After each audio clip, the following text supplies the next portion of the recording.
StoragePoint is designed to quickly and easily externalize blobs from SharePoint's content databases to other storage devices like SAN, NAS, CAS, or cloud storage. It provides an extensive rules engine to automatically determine which physical device or storage tier SharePoint content will reside on. StoragePoint is built entirely as a .NET application that is deployed globally as a WSP. It is accessed and configured directly through central administration. Deploying StoragePoint will be completely invisible to end users, and all SharePoint features and functionality will continue to work as expected. This is because StoragePoint uses Microsoft-supported RBS and EBS application interfaces for reading, writing, and deletion of blobs. Let's make sure everyone understands what we mean by binary large object, or blob.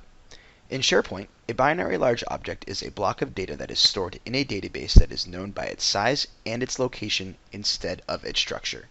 An example is an Office document or a video file. By default, these blobs are known as unstructured data and are stored directly in SharePoint's content databases together with the associated metadata, or the structured data.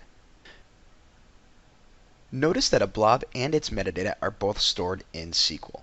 There are quite a few options for other locations to store these objects, and because these blobs can be very large, it is often better and more efficient to store blobs outside of the content databases.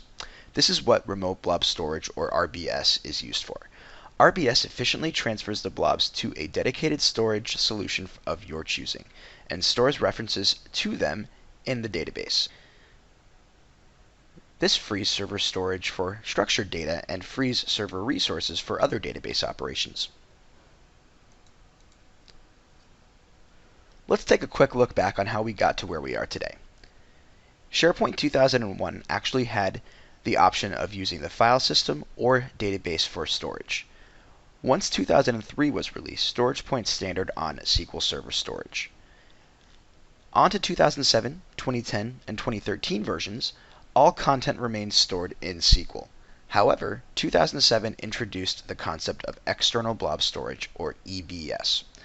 This allowed the underlying architecture to change from storing blob data directly in SQL Server and moving it to another logical device. SharePoint 2010 introduced a more scalable version built directly for SQL Server called Remote Blob Storage, or RBS. In SharePoint 2010, you can use either EBS or RBS. By SharePoint 2013, EBS is completely deprecated and you must use RBS to externalize your blobs. On the left, you can see shredded storage helps to reduce storage requirements and boost I/O performance when updates and edits are made to a file that are using versioning. It also reduces transaction logs, so if you're using log shipping for disaster recovery, there will be less to transfer to the DR server. On the right, you can see RBS reduces the actual content database size in SQL Server, it reduces the overall storage costs, and it boosts I/O almost universally across the board, as well as improving upload and download performance to help improve the user experience. It can also lead to other benefits such as further reduction in storage by using single instancing for files and compression. With smaller databases, you'll have improved backup and restore operations, and you'll even see a faster search crawl time. RBS may even be required for you to meet compliant storage requirements for regulatory needs around retention and encryption. To conclude our story around shredded storage, these technologies should be used together to take full advantage of each of their benefits.